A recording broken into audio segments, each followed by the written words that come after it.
ang puso ang lulungkot at ito'y magkakalayo, pero di maghihiwanan kundi pangarap ay itatayo sa dusat ginhawa. Sa lamig at init, ngunit sadyang kay sakit ang bigla ang pasya ng langit na di mo na makikita ng ilang mga taon. Ngayong mahina puso ko, pero bakit itinaon ang pagkakataon na magtrabaho siya sa ibang bansa?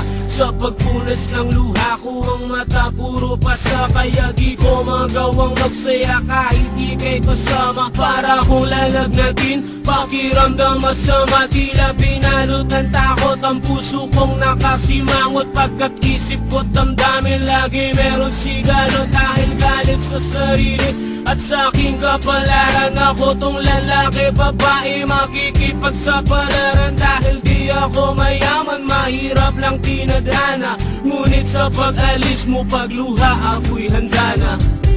Huwag mo nang sabihin yan, paliwanag di na kailangan pa, dahil lahat ng ito ay para lamang sa iyo.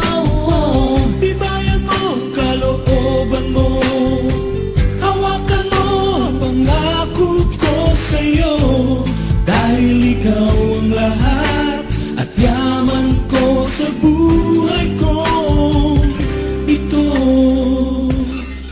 Hanggang sa dumating ang araw na iyong padalis, ang kalungkutan ng kalooban ay hindi na mabalis. Habang kayakap kita ako'y humahagulgol, na parang isang bata na sa kanyang ina humahabol. At ayokong bumitaw, hawak-hawak ang iyong kamay, dahil mag-isa sa buhay ay hindi ko pagamay. Kaya ako'y gibang-giba dahil ikaw ay lilisan, kahit alam ko na ito'y para sa ating kinabukasan. Tinatalo ng matinding kapat emosyon aking nararamdaman, ako'y bagsak sa sitwasyon. Bakit kailangan bang mangyari ito? Ito ba'y paglilingap ng Panginoon sa akin, at karugtong ay pagsisikap para lamang mabuo maganda nating mga plano? Pero di ko yata kaya pag sumakay ka ng eroplano. Bubuhos ng luha ko't mamamaga ang taluka pa, pang pinagmamasdan kang bumabiyahe sa ulap.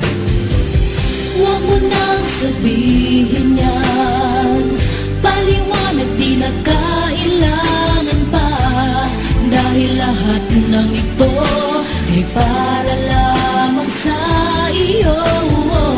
Ibayan mo ang kalooban mo, hawakan mo ang pangako ko sa'yo, dahil ikaw ang lahat at yaman ko sa buhay ko. Pero kahit anong gawin na ang sarili liwangin, naaalala ka pa rin ang puso kong mapaglambing, at hinahanap isip mo para lang mayakap, dahil ang mahagkat ka gamot sa aking pag-iyak. Hanggang lumipas ang gabi, pagka umaga ay tumawag, kinamusta mo ako. Ang sabi mo wag mabagabag, pero sagot sa'yo paano mapapalagay kung ang lapit ko at pisngi mo ay magkahiwalay? Sagot mo, Huwag mo